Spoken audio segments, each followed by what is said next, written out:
मुख्यमंत्री पुष्कर सिंह धामी का आज जयपुर दौरा। राजस्थान के मुख्यमंत्री भजन लाल शर्मा के शपथ ग्रहण समारोह में होंगे शामिल। प्रधानमंत्री नरेंद्र मोदी सहित कई वरिष्ठ नेता रहेंगे मौजूद।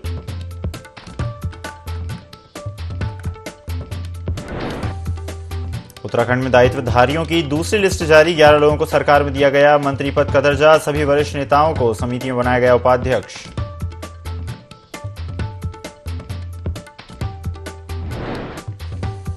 लोहाघाट में हुआ कांग्रेस का सम्मेलन। कांग्रेस प्रदेश अध्यक्ष करण माहरा ने कार्यकर्ताओं में भरा जोश। 2024 के चुनाव की तैयारियों में जुटने के निर्देश।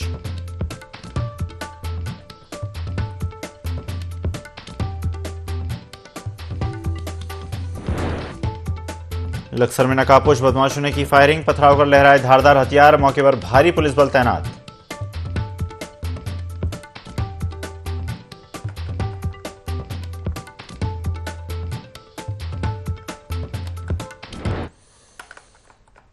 नमस्कार, स्वागत है आपका। इंडी 24 देख रहे हैं आप। मैं हूं आपके साथ ईसा अहमद। बुलेटिन की शुरुआत करते हैं। खबर देहरादून से है, जहां पर केंद्र ने उत्तराखंड की स्वास्थ्य सेवाओं के लिए 1100 करोड़ का बजट किया है मंजूर। आपको बता दें, एनएचए के तहत 2 साल के लिए 1100 करोड़ के बजट को मंजूरी दी गई है।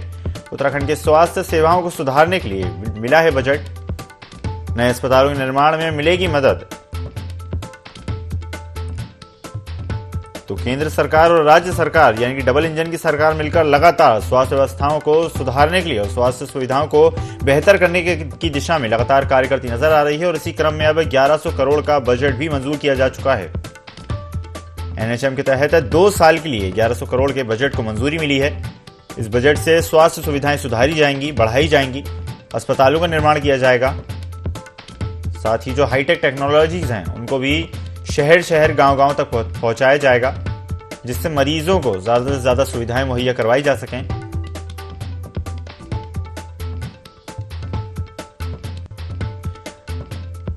खबर पर ज्यादा जानकारी के लिए सहयोगी विनय हमारे साथ जुड़ गए हैं। विनय, 1100 करोड़ का बजट मंजूर हो चुका है। केंद्र सरकार और राज्य सरकार मिलकर डबल इंजन की सरकार बनकर जो उत्तराखंड राज्य है उसकी स्वास्थ्य सुविधाएं बेहतर करने के क्रम में लगातार कार्य करते नजर आ रहे हैं। क्या कहना चाहेंगे? जी सर, देखिए आपको बता दें, स्वास्थ्य सेवाओं की अगर बात करें तो स्वास्थ्य सेवाएं जो है उत्तराखंड की वो पूरी तरीके से उत्तराखंड में दुरुस्त है। साथ ही इनको और बेहतर बनाने के लिए लगातार केंद्र से भी जो है यहाँ पर बजट की अगर बात करें, जो बजट है वो यहाँ पर 1100 करोड़ का जो बजट है इस दौरान यहाँ पर मंजूरी इसको मिली है। और इसको और ज्यादा बेहतर बनाने के लिए उत्तराखंड सरकार को जो है लगातार सहयोग केंद्र सरकार से मिलता रहता है। और जिस तरीके से यहाँ पर केंद्र की अगर बात करें, केंद्र सरकार लगातार उत्तराखंड को किस तरीके से जो है बढ़ावा मिल सके, उत्तराखंड में क्या कुछ विशेषताएं रहे, क्या कुछ विकास कार्यों की अगर बात करें, विकास कार्य किस तरीके से रह सके, तो इस सभी चीजों को लेकर के केंद्र लगातार उत्तराखंड के लिए जो है यहाँ पर तमाम योजनाओं के लिए जो है कार्य कर रहा है। और उत्तराखंड सरकार की भी अगर बात करें तो सीएम धामी खुद जो है स्वास्थ्य के क्षेत्र में इस तरीके से कार्य कर रहे हैं। और तमाम जो योजनाएं हैं इस दौरान स्वास्थ्य के क्षेत्र में यहाँ पर की जा रही है। जी विनय, जिस तरह से हम जानते हैं उत्तराखंड राज्य को अगर हम देखें तो कई क्षेत्र आपदाग्रस्त हैं। और उसी के साथ ही जिस तरह हाल ही में टनल रेस्क्यू वाला मामला हुआ और इसी तरह से अन्य मामले लगातार होते रहते हैं, तो इसको देखते हुए कहीं ना कहीं स्वास्थ्य व्यवस्थाओं को बेहतर करना सरकार की पहली प्राथमिकता होनी चाहिए, जिसको लेकर लगातार सरकार संवेदनशील है। जी बिल्कुल, देखिए जिस तरीके से यहाँ पर टनल हादसा भी हुआ था उस दौरान भी स्वास्थ्य व्यवस्थाओं की अगर यहाँ पर बात की जाए, स्वास्थ्य व्यवस्थाएं पूरी तरीके से यहाँ पर दुरुस्त रही है। क्योंकि खुद मुख्यमंत्री पुष्कर सिंह धामी जो है मौके पर इस दौरान मौजूद रहे और उन्होंने पूरी तरीके से जो है यहाँ पर स्वास्थ्य को लेकर के जिस तरह से जो एम्बुलेंस थी वहाँ पर 41 जो एम्बुलेंस थी वो भी वहाँ पर मुहैया करवा दी थी। और साथ ही जो डॉक्टर्स थे, सभी टीमें जो थी वो वहाँ पर पहुंची थी। तो ऐसे में देखा जा सकता है कि स्वास्थ्य की अगर यहाँ पर बात की जाए, जो स्वास्थ्य सेवाएं हैं पूरी तरीके से यहाँ पर काम कर रही है। और उसको और बेहतर बनाने के लिए जो है उत्तराखंड सरकार हो या फिर केंद्र सरकार की अगर बात करें, केंद्र सरकार लगातार जो है इन सब चीजों को ध्यान में रखते हुए कार्य कर रही है। और जिस तरह से 1100 करोड़ का बजट को जो मंजूरी यहाँ पर मिली है, इसमें काफी अच्छा जो सुधार है और स्वास्थ्य के क्षेत्र में किया जाएगा, क्योंकि हम जिस तरीके से देख सकते हैं कि राजधानी देहरादून की अगर बात करें, राजधानी देहरादून में जो सीएम धामी है वो खुद स्वास्थ्य के क्षेत्र में अलग अलग जो यहाँ पर अस्पताल जो बने हुए हैं उनमें पहुंचते हैं, निरीक्षण करते हैं, अचानक ही जाकर के जो है वो वहाँ की व्यवस्थाओं का जायजा लेते हैं और जो वहाँ पर जो मौजूद जो मरीज हैं उनसे भी जो है इस दौरान बात करते हैं, स्वास्थ्य के बारे में इससे पूछते हैं कि क्या कुछ सुविधाएं आपको प्रॉपर मिल पा रही है। तो इन सभी तमाम चीजों को देखते हुए और बेहतर बनाने के लिए जो है सीएम धामी लगातार जो है कार्य करते रहते हैं। और अब यहाँ पर जो बजट ये 1100 करोड़ का यहाँ पर उत्तराखंड सरकार को मिला है, इससे और ज्यादा जो व्यवस्थाएं है उत्तराखंड में स्वास्थ्य क्षेत्र की, तो उसको और मजबूत करने का जो कार्य इस दौरान यहाँ पर किया जाएगा। जी बिल्कुल विनय, माना जा सकता है कि किसी भी प्रदेश की उन्नति और प्रगति इसी बात से आंकी जाती है कि उस प्रदेश में शिक्षा और स्वास्थ्य का क्या स्तर है। और जिस तरह से डबल इंजन की सरकार लगातार विकास का दम भरती है, तो कहीं ना कहीं स्वास्थ्य व्यवस्थाओं को बढ़ाना और बेहतर करना सरकार की प्राथमिकता होनी चाहिए, जिसको लेकर लगातार सरकार कार्य करती नजर आ रही है। धन्यवाद हमारे साथ जुड़ने के लिए और जानकारी साझा करने के लिए।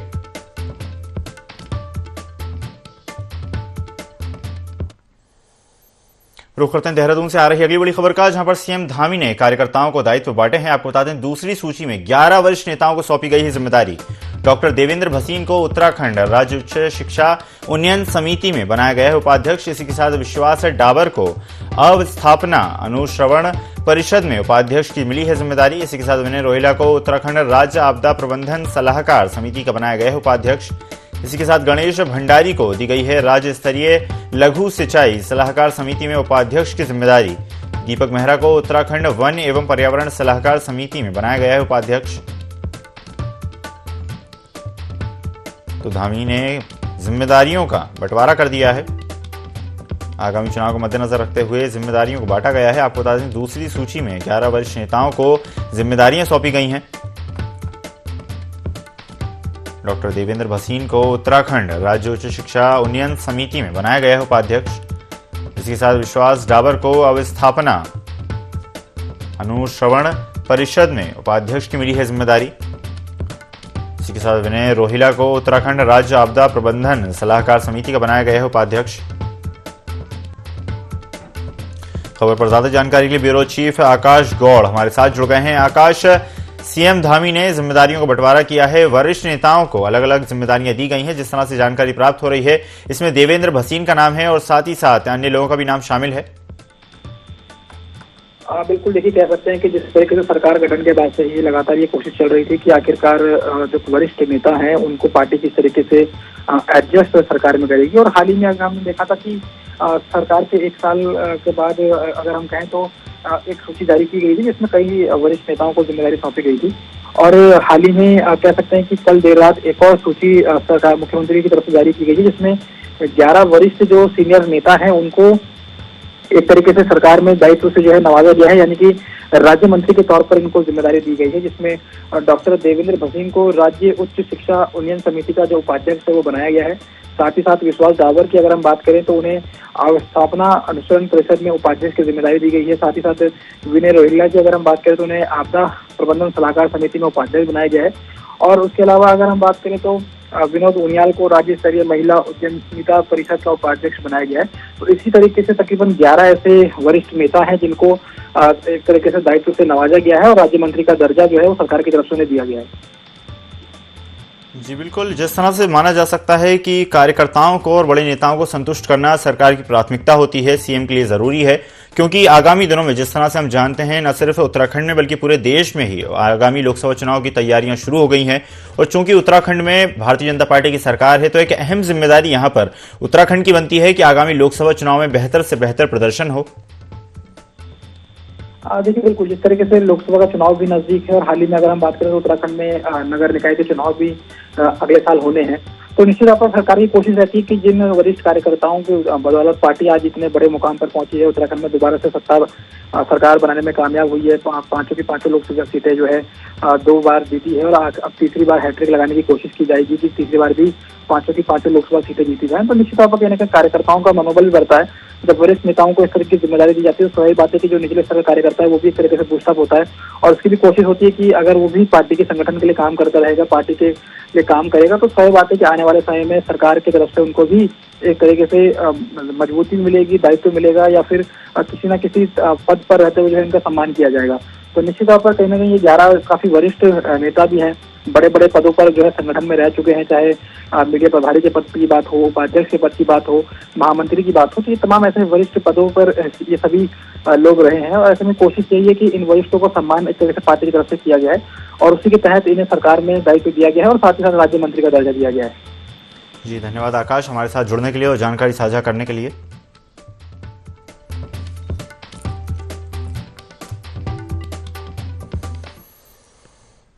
बढ़ते हैं खबरों में आगे। प्रदेश में गढ़वाली फिल्म जय मां धारी देवी कोटद्वार के सिनेमा हॉल में लगने वाली है, जिसको लेकर फिल्म निर्माता और लेखक देबू रावत ने कोटद्वार में प्रेस वार्ता की, जिसमें उन्होंने बताया कि इस फिल्म की ज्यादातर शूटिंग श्रीनगर के धारी देवी में हुई है और इस फिल्म के माध्यम से हम उन लोगों की कहानी कहने वाले हैं जो उत्तराखंड के गांव में रहते थे और अपनी संस्कृति के अनुसार देवी देवताओं की पूजा अर्चना किया करते थे, लेकिन पलायन के साथ साथ लोग देवी देवताओं को भूलते जा रहे हैं, जबकि हमें नहीं भूलना चाहिए कि हम आज जिस भी मुकाम पर पहुंचे हैं वो अपने देवी देवताओं की बदौलत ही पहुंचे हैं।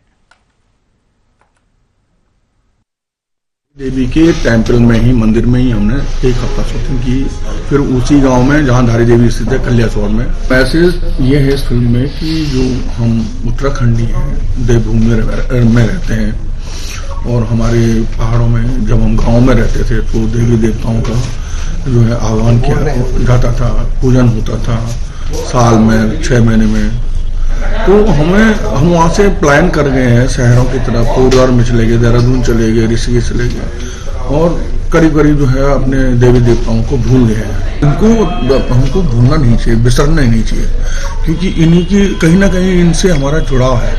ये हमारे परिवार में, कुटुंब में इनका कहीं ना कहीं हाथ है और इनकी वजह से ही हम लोग आज जो है जिस भी मुकाम पे कोई जहाँ भी प्रोग्रेस कर रहा है तो जरूर उसमें मैं मेरा अपना सोचना है, क्योंकि मैं धारी देवी का बहुत बड़ा भक्त हूँ, तो मैं सोचता हूँ कि इनका जो है हमारे जीवन में बहुत महत्व है देवी देवताओं का और उनसे अलग नहीं रहना चाहिए, उनको भी याद करना चाहिए और अपनी जो आस्थाएं हैं हमारी उन पर हमेशा बना के। उत्तराखंड पर्यटन विकास परिषद की ओर से गौरलचोड़ मैदान के समीप ऑडिटोरियम में 10 दिवसीय टूरिस्ट गाइड प्रशिक्षण कार्यक्रम का समापन हुआ। समापन के अवसर पर बतौर मुख्य अतिथि जिलाधिकारी नवनीत पांडे ने स्थानीय प्रशिक्षित युवाओं को संबोधित करते हुए कहा कि चंपावत पर्यटन के क्षेत्र में एक उभरती हुई जगह है।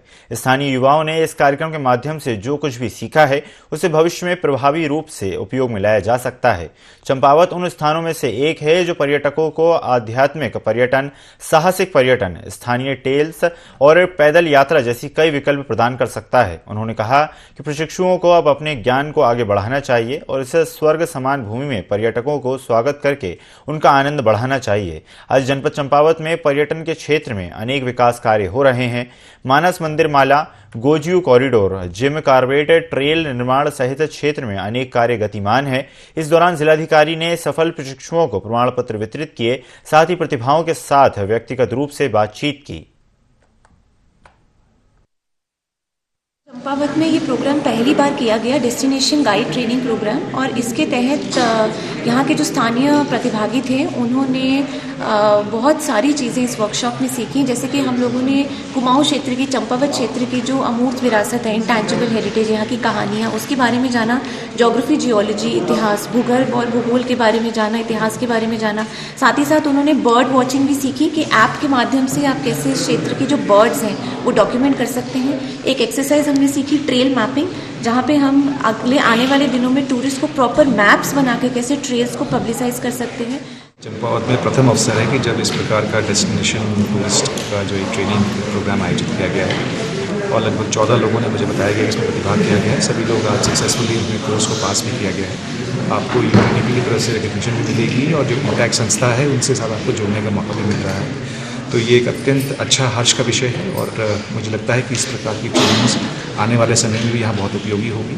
चंपावत में कई ऐसी डेस्टिनेशंस हैं, कई ऐसे एक्सपीरियंसेस हैं जो यूनिक हैं, जो कहीं भी किसी और देश में, प्रदेश में नहीं है। तो उम्मीद है कि सब अगर ये हमारे ट्रेन लोग यहाँ पर आएंगे तो उनके माध्यम से टूरिस्ट को भी बहुत एक ईजी फैसिलिटेशन हो सकेगा और लोगों को एक एक्सपीरियंस में बढ़ोतरी। खटीमा में अतिक्रमण हटाओ अभियान चलाया जा रहा है। इसी कड़ी में उप जिलाधिकारी रविंद्र बिष्ट के नेतृत्व में नगरपालिका की संयुक्त टीम ने अतिक्रमण को हटाया। कार्रवाई के 4 दिन पहले ही दुकानदारों को नोटिस दिया गया था। इसके बावजूद दुकानदारों ने अतिक्रमण नहीं हटाया। नगरपालिका टीम ने ठेली वालों को भी हिदायत दी। जहाँ पर भी ठेलियाँ लगी हैं या दुकानदारों ने आवश्यक रूप से अपनी दुकानें लगा रखी हैं, उन सब के खिलाफ हम कार्रवाई करेंगे। तो 4 दिन से पहले हमने नोटिस दिया है कि अब इसको हटा लें, लेकिन उनके द्वारा हटाया नहीं है। लिहाजा आज हम इनके खिलाफ कार्रवाई कर रहे हैं और जितना भी सामान इनका जब्त कर रहे हैं और जुर्माने की कार्रवाई भी कर रहे हैं। साथ ही साथ हम पॉलीथिन जो कि उत्तराखंड में हाईकोर्ट की माननीय हाईकोर्ट के आदेश के क्रम में बिल्कुल बैन है, उसके खिलाफ भी हम कार्रवाई कर रहे हैं और ये लगातार जारी रहेगा जब तक कि हमारा ये पूरा खटीमा क्षेत्र है, जो हमारा शहर है, वह अतिक्रमण मुक्त न हो जाए और हमें यहाँ जाम की स्थिति पैदा न हो, दुर्घटनाएं भी न हो।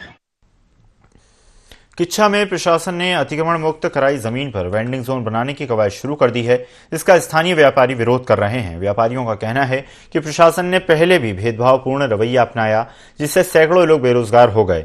व्यापारियों का कहना है कि अतिक्रमण के नाम पर उजाड़े गए लोगों को प्राथमिकता के आधार पर बसाया जाए। उन्होंने चेतावनी देते हुए कहा कि अगर प्रशासन ने उनकी मांग नहीं मानी तो आंदोलन किया जाएगा।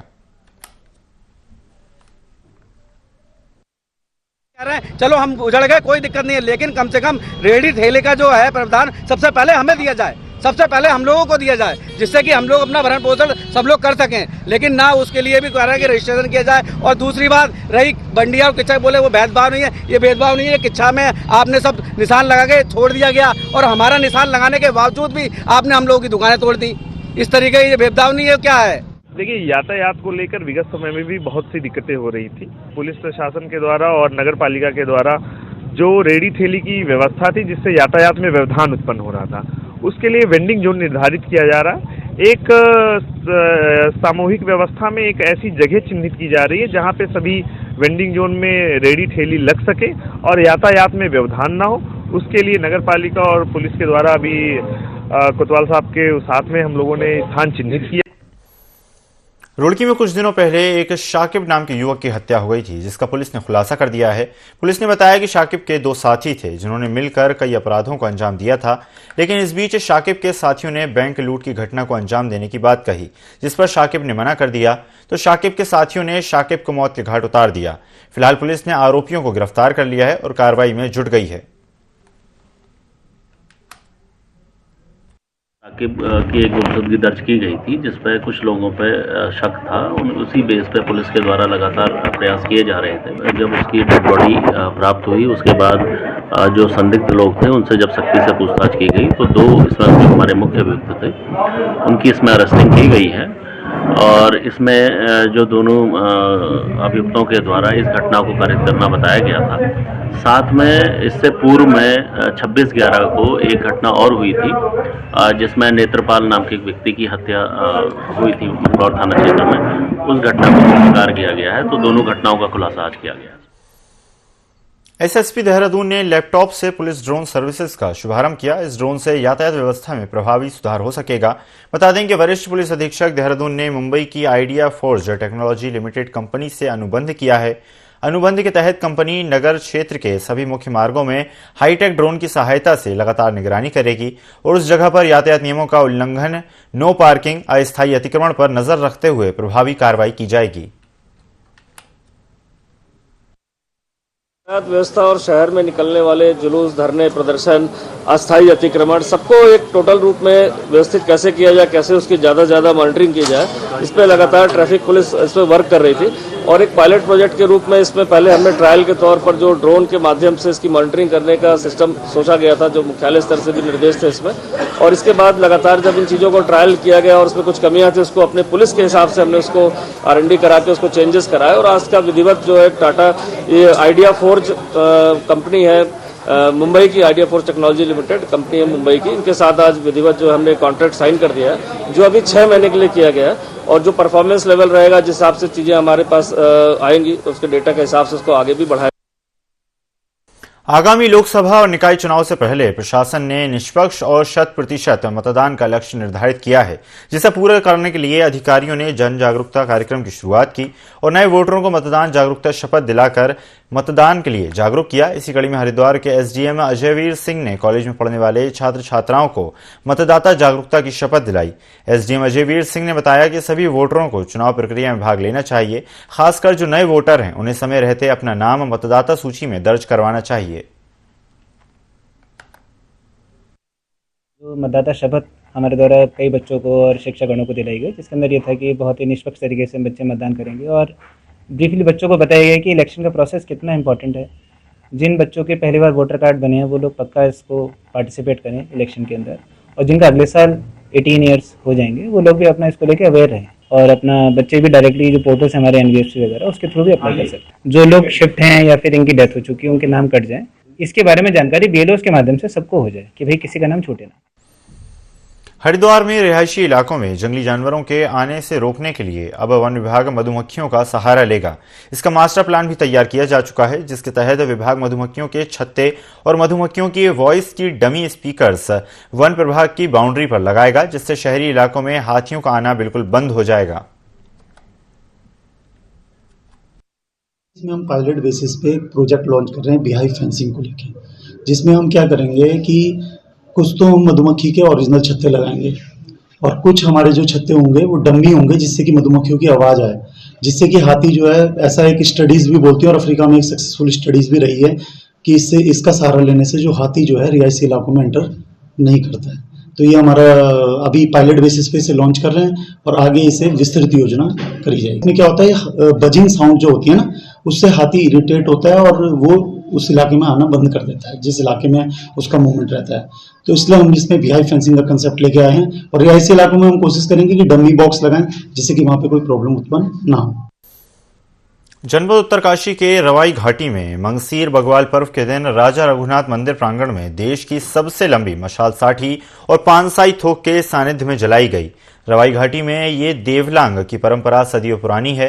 ये परंपरा लोक संस्कृति और तांदी नृत्य व जुमलों सहित विभिन्न विधाओं के रूप में मनाई जाने वाली लोक संस्कृति है। इस दिन एक लंबे देवदार वृक्ष को खड़ा किया जाता है और साठी पानसाई थोक पर आग जलाकर राजा रघुनाथ की गाथा गाई जाती है। वहीं रवाई घाटी का देवलांग मेला प्रसिद्ध मेला है। इस मेले को राजकीय मेला घोषित किया गया है, लेकिन इस पौराणिक संस्कृति मेले में उत्तराखंड सरकार का कोई प्रतिनिधि नहीं पहुंचा, जिससे लोगों ने नाराजगी जरूर व्यक्त की, लेकिन लोगों के भीतर अपनी पौराणिक संस्कृति के प्रति उत्साह जरूर था।